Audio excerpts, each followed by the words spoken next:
Thanks, Angie, for that great introduction. I'll try to live up to it. Really had y'all a good speaker tonight, but they canceled, so this is what you got.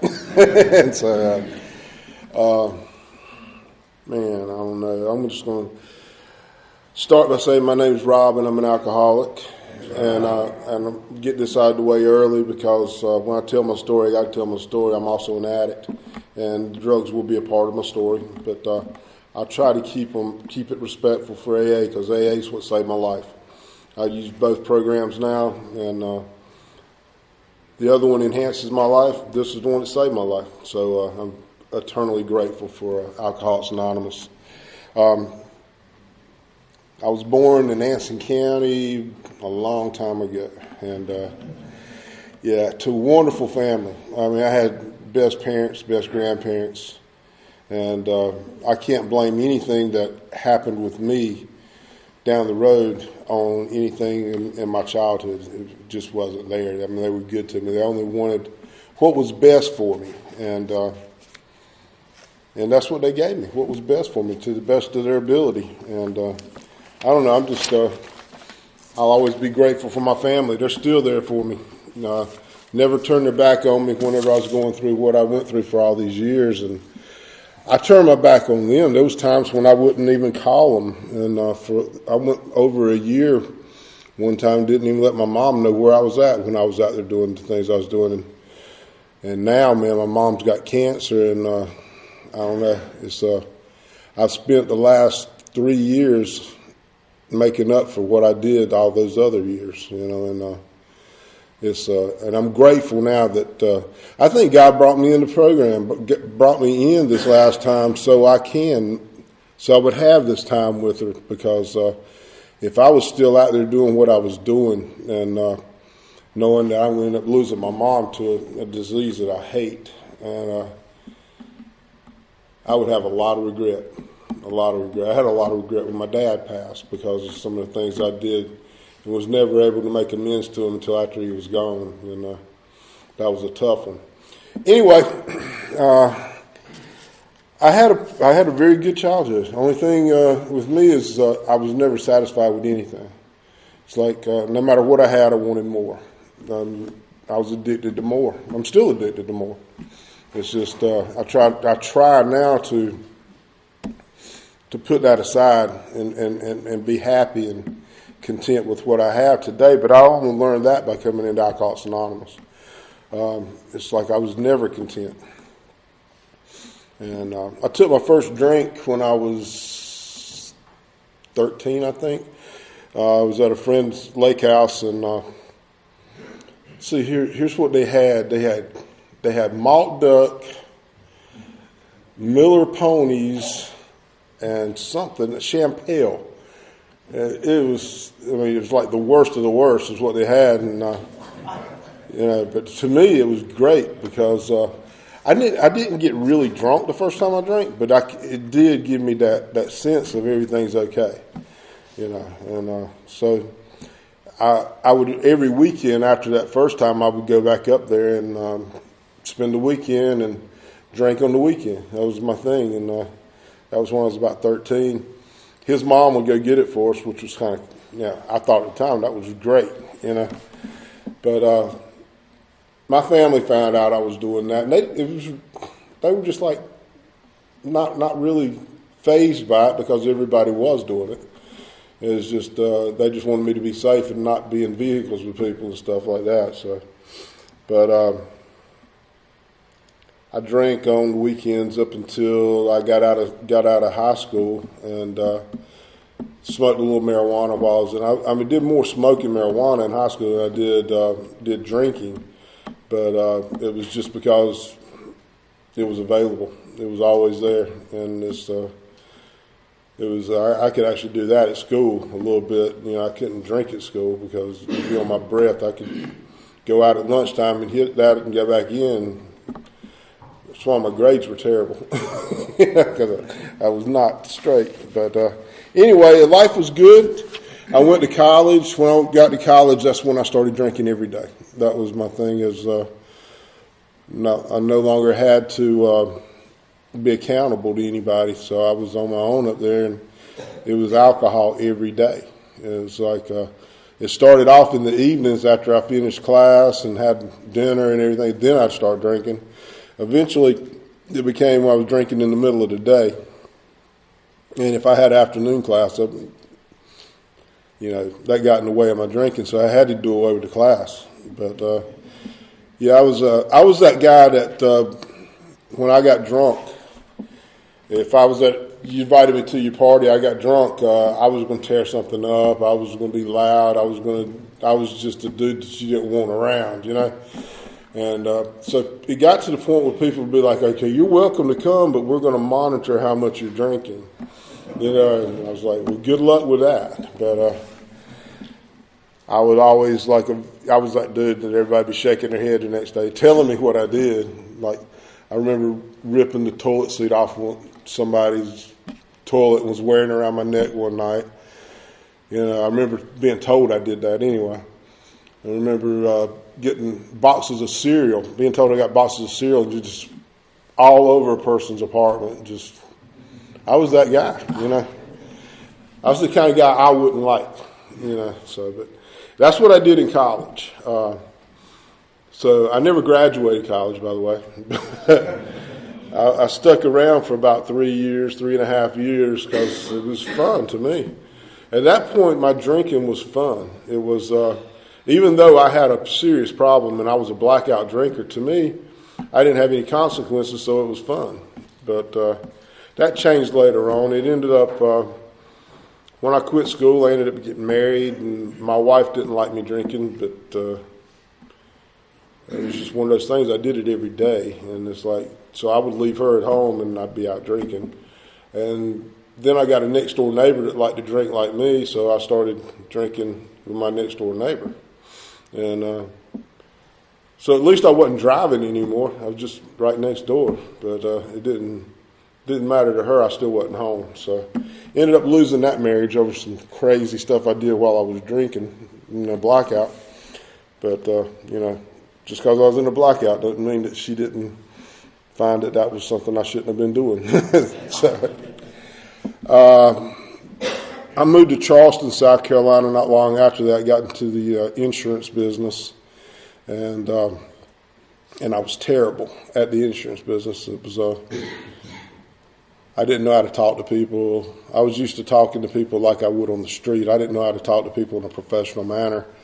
And so I about starved down there. It's like I made enough money to pay my rent and get some gas and drink, but I couldn't find enough money for food. So South Carolina had happy hours at the time, so I'd make sure I was always in the bar for happy hour to get happy hour food and drink dollar drafts, and I was good.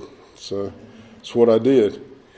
And I remember so many times waking up the next day and wondering how I got home, and my car would be there.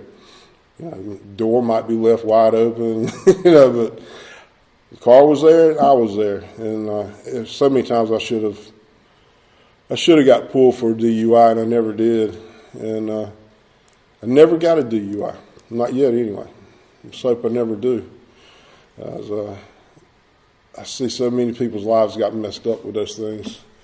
But I was always, I guess you could say, fortunate enough not to get one. But anyway, something happened when I was in the insurance business. Me and my boss got into an argument, and I ended up losing my job at that place. And it was real easy to fire me because I did not bring anything to the table. I was terrible. And but it just so happened that the office in Charleston, which was right down the street, I was working in Walterboro. In Charleston, the manager of that office hated the manager in Walterboro. So when I went down there and asked for a job, he said, "Are you willing to do anything to make that man look bad?" I said, "Sure, I'll be glad to." So I went to work there, and the guy taught me how to sell. And I went from being one of the last place people in the company with 4 months to go to the end of the year, and I finished number 3 in the company. It was just like all of a sudden a light came on, and sales has been easy for me ever since then. I wasn't the most honest person in the world when I was out there selling, but it was easy for me to do it. And but man, along with working hard came playing hard too, and it was just like my drinking got worse than it was, and I didn't know that was even possible, but it did. But did really good in it for a while, and then that office got shut down because of some shady stuff going on, and so I left that and started working in clubs. And when I started working in clubs, then I got introduced to other things, and I ended up getting married too, and the second time. And man, I tell you, I got divorced my first wife, by the way, because of some of the stuff I was doing. But man, that second wife, I got paid back for everything I did to that first one. It was like her name should have been Karma, and it would have fit perfectly, man. I saw what it felt like to be treated the way I treated the first one. So, and believe it or not, we're still married today, and we just haven't got a divorce yet. I think we lived together a year and a half, and I think we just celebrated our 22nd wedding anniversary. That's what a good alcoholic just puts things off, and that's what I did. I just kept putting it off. Yeah, that's fun. But you know, that's actually saved me from making that mistake again many times over the years. Think I found the right one, and we can't get married. I'm already married, so I guess you did me a service, you know. But anyway, I came back to North Carolina after I married my second wife, and got out of the club business, went back in the insurance. But that's a pattern with me. But back then it was clubs, insurance, clubs, insurance, clubs, insurance. It's just like I would burn everything down in one and go to the other one because those were the two things I knew how to do, sales and insurance. So, but I was up here in North Carolina, got back in the insurance business, and did really well up here and got promoted all the way up to where I was district manager for a company that's no longer around called Liberty Life. And I was over the western part of North Carolina and had a lot of people working for me, and did really well at it, but I was hating it though. I just hated that from having a filter to being the filter was no good to me, because everything that came out of the home office, I got the full blunt of it, and that stress from that, man, it just really kicked the substances and the alcoholism back in real hard. So I did that for a little bit, and ended up leaving the company and going back to South Carolina, working in clubs again. When I got back down there this time, I got on heavy drugs real quick. That's when I started doing cocaine really quickly.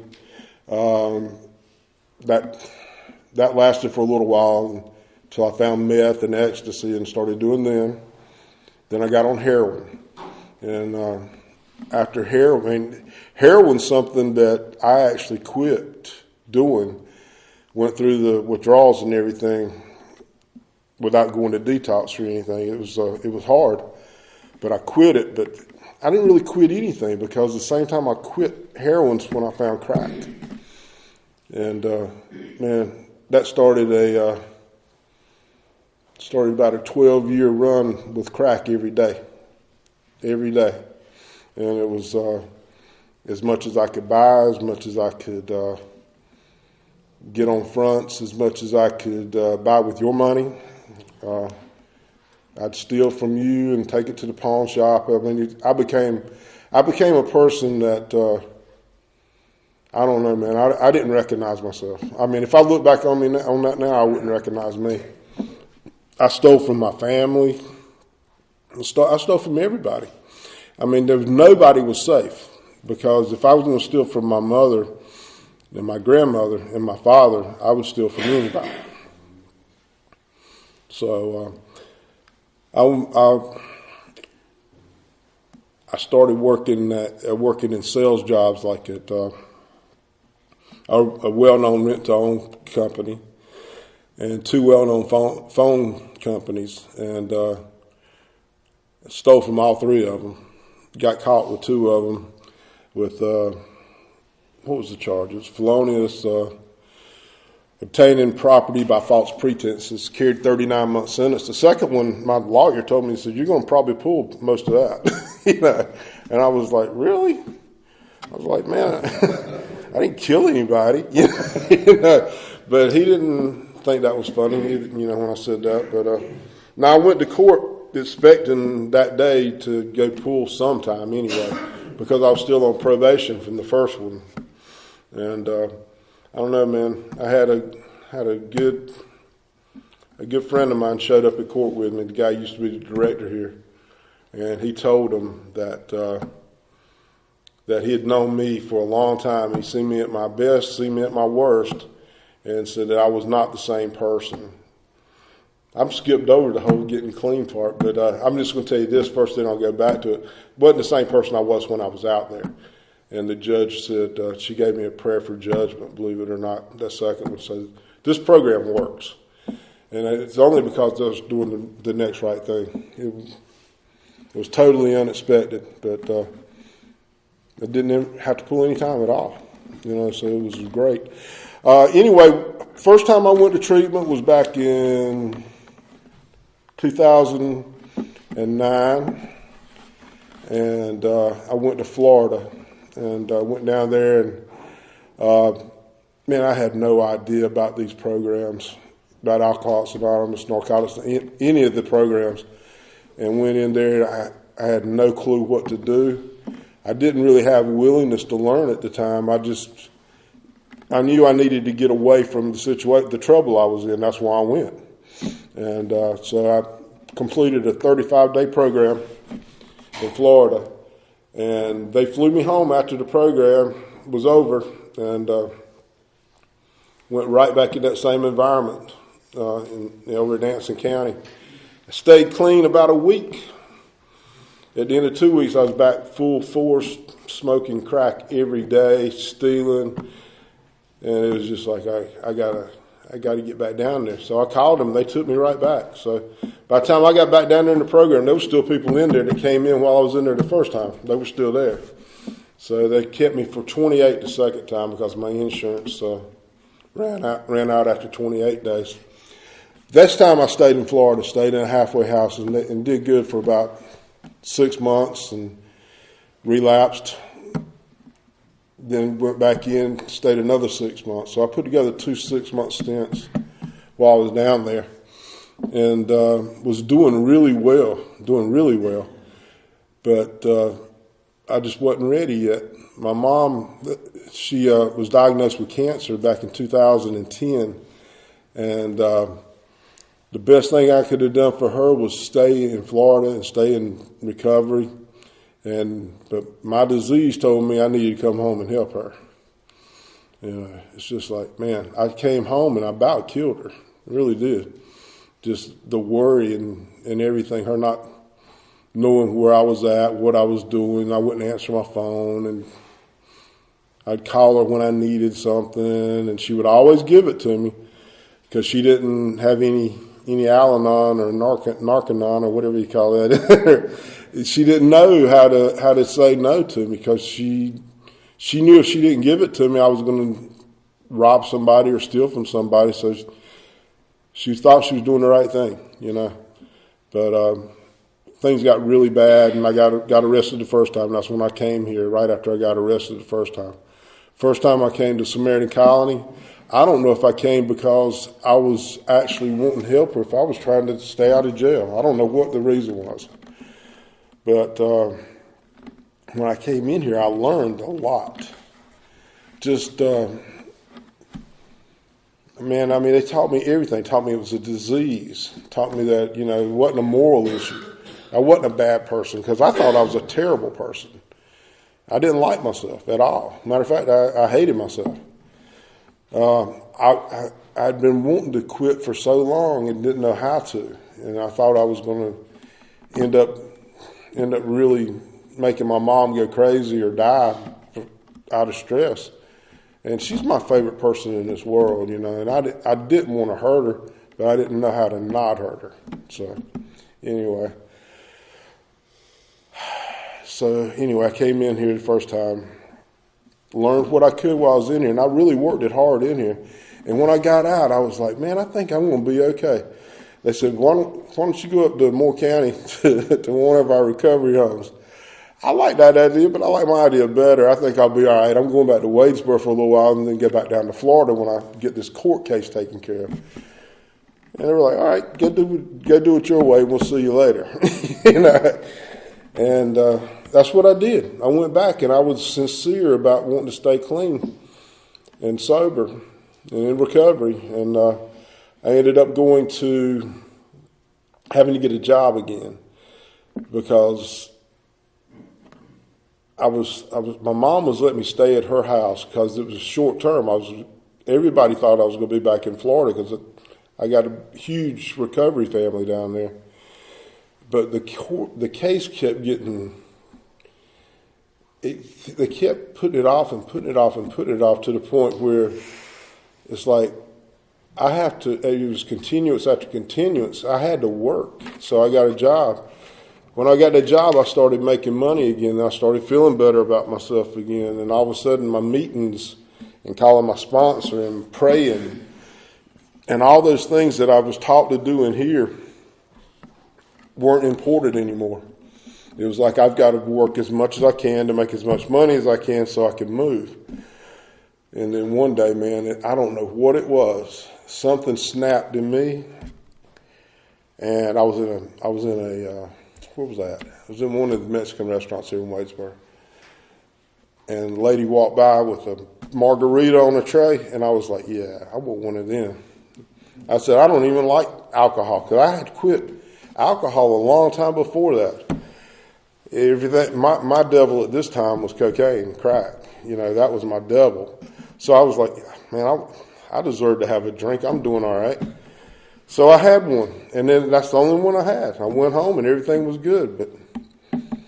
But the next time I was in there, I got another one. And then I'd go home, and I was like, man, I could go get me a beer and have me a beer at the house.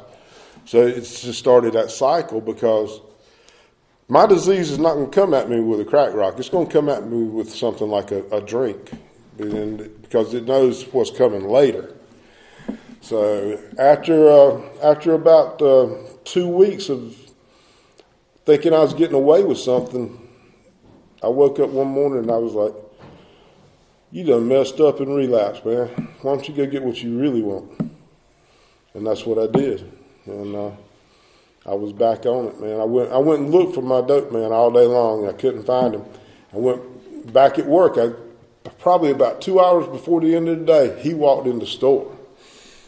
He didn't know I was looking for him. He came in to buy a phone. And I was like, man, must be God's will, I mean, that's what I'm sitting there thinking, And so I was back on that train. And man, when they say that this thing is progressive, and they say when I pick up, it's going to be just as bad as it was, if not worse. It's not going to be any honeymoon period where, okay, it feels good. It was immediate hell as soon as I picked up. And it was sick. I spent 6.5 months out there on it this past time, every day. And it got, man, I was even living with a lady that I didn't even like, but she had a nice bank account. And it's just like she'd take me to the ATM machine, and I cleaned her out of about $20,000 in 6 months on top of what I stole from everybody else. That's how far down I went this past time. It was like I was going to find somebody, I was going to cling on to that person, and I was going to just drain them of everything they got. That's not who I am, but that's what I did. And anyway, after a while, man, after I got arrested that last time, man, I called over and talked to Robert. He's the first person I talked to. And Robert's like, man, I saw him at Greenlight at one of our meetings. He told me, he said, man, if the horse is out of the barn, we can get it back in, but you need to come back in order to do that. And I was lying to him, telling him, man, everything's all right. It wasn't all right. But I finally did call and talk to him, and he talked to Mark and got me on the waiting list. Man, while I was on that waiting list, this life was going terrible for me. I went and got me another job after I got fired from that one and arrested on the same day. Yeah, it was. I was getting a string of good things happening all at once.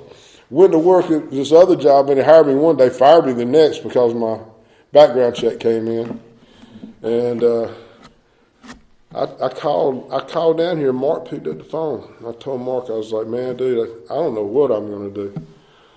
I said, because I didn't tell him this, but I tried to kill myself about a week before I came in this last time because life was bad. And I wanted to quit, and I just could not quit smoking crack. I couldn't do it. It was like I'd wake up in the morning and be like, I'm not doing that today. And before I would get to work, before I went to work, I'd be outside waiting on the dope man to pull up because I'd just cave and call him. I just could not go through a morning without that, and had to take pain pills because I was so addicted to them I couldn't get out of bed till I took some. That was what my life was, and I was like, if this is what it is, I don't want it. So got Mark on the phone, and I told him, I said, Mark, I've been arrested again. I just got fired, second time in 2 weeks. I'm about to be homeless because that lady was getting a little tired of my crap, you know. She should have been tired of it a long time before that. And I said, I don't know what I'm going to do, man. He said, I know what you're going to do. He said, you're going to get your ass back over here. That's exactly what he told me. He said, you want to come in the morning or you want to come Monday? This was a Thursday when I talked to him. I said, dude, I ain't going to make it to Monday. I'm just not, you know. And he said, well, get over here in the morning. Man, I was over here bright and early ready to go that next day.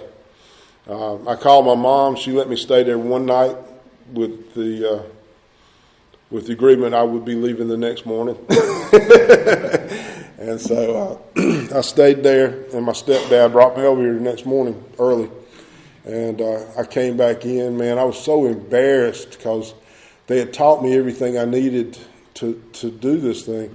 It's just I let my priorities get mixed up. That's all it was. It wasn't like I left out here with the intentions of ever using again or drinking again. That wasn't my intentions. It's just that my priorities got inverted to where doing my readings and praying and calling my sponsor and making meetings and all that stuff was just like didn't mean anything to me anymore. And whenever I cut them out one at a time, eventually that drink looked good. It looked real good. And so I don't know, when I came over here the second time, man, I got right back into the book, man, and started doing everything the way they told me. And this time, whenever I was getting out, they said, okay, we can give you that same opportunity again. You want to go to Moore County. First, Mark told me when I came in, he said, look, if I hear you say you're going to go do it your way, and you're going to go back to Florida, he said, you're going to leave whenever I hear you say that. He said, I don't want to hear any of your plans, so your plans ain't no good. So I was like, okay. So when he offered me the opportunity to go back, go up to Moore County, this time I took it. And went up there, got me a sponsor, started making a lot of meetings because I didn't find a job for a while. My record was so terrible, I can sell anything to anybody, but I couldn't get past the background check, so I couldn't get a job. I finally humbled myself enough to go start doing pressure washing. And I did that for 6-7 months every day. And I'm out of shape, and I'm old, and it was cold, or it was extremely hot, and it was miserable. But you know what? I was grateful to do it. I was grateful for that because I'd never had to humble myself for anything before. And I think God told me, he said, you're going to get humble this time, buddy, you know. Because every time I would relapse before and get back into the program, everything came back like that, always. It's like no consequences. I don't care if I got fired, I got arrested. I don't care what it was. It's just like everything was okay. This last time it wasn't. And I had to work for it. And got me a sponsor, got in the book, and worked the steps. You know, and he helped me get rid of a lot of anger I had. Because I had a lot of anger when I came in this last time because I didn't know if it was going to work for me. About here's what I did know. I was going to give it every opportunity this time. And then if it didn't work, I was going to go get high and I was going to say, okay, I tried it. It didn't work. And I probably wrote it out to the end if that would have happened. But thank God that it didn't work out like that. That by working the steps and listening to what everyone that has to do with the recovery homes up there, what they asked me to do, and doing it, and making friends with so many people in the program, and staying with the people in the program, and eventually sponsoring people, and having this wonderful opportunity to come work at the place that saved my life. And I remember the day that I got offered that job. It was the hottest day in the summer. I just got in from pressure washing. I was tired. I didn't feel good. I was laying around, and Pat walked in, and he was like, "Hey, Rob, I just come to see if you're ready to come go work with us." I was like, "Hell yeah, I am." You know how hot it is out there today? And so anyway, he said, "That's the answer I wanted. I wanted to hear the enthusiasm." So it took him about 2 weeks to get it worked out, and I was here, and been here ever since. And man, this job, it doesn't pay me a lot of money, and I don't even care about that, because I get the benefits from this place from watching other people see the light come on with them. Man, made some of the best friends I'll ever have by being here. Just like Daryl, man, I love Daryl to death. I mean, we talk all the time, and I always got something good to tell me too, man. And I wouldn't have known Daryl if it hadn't been for this opportunity, And I don't know, you get to see people come through here and broken, man. And I see myself whenever I see them broken like that. I remember what it was like to be scared and upset and mad. And I'm just lucky that I get to see the light come on sometimes. It doesn't happen all the time, but sometimes you get to see that light come on. And man, I don't know. There ain't enough money to take that away. I love that. The other side of it is I get to see people go out and do what I did all those other times, go out there and just take their will back and stop doing the things. But hell, that's part of it's part of their story. That's part of what happens. I never look down on anybody that relapses. I definitely hope nobody looked down on me. It's what it took to get me to where I'm at, So anyway, life's good today. I got a good relationship with my mom and my stepdad, my brother, my family. Man, and so many people in this program. I pull my phone out right now, and it takes a while for me to scroll through all the names and phone numbers I got in there. And all those names and numbers and stuff is people that I got since being in this program here. I don't keep numbers of very many earth people. You got to be a little bit messed up like I am, and then I feel comfortable. So anyway, man, I'm just grateful. I'm grateful for life today.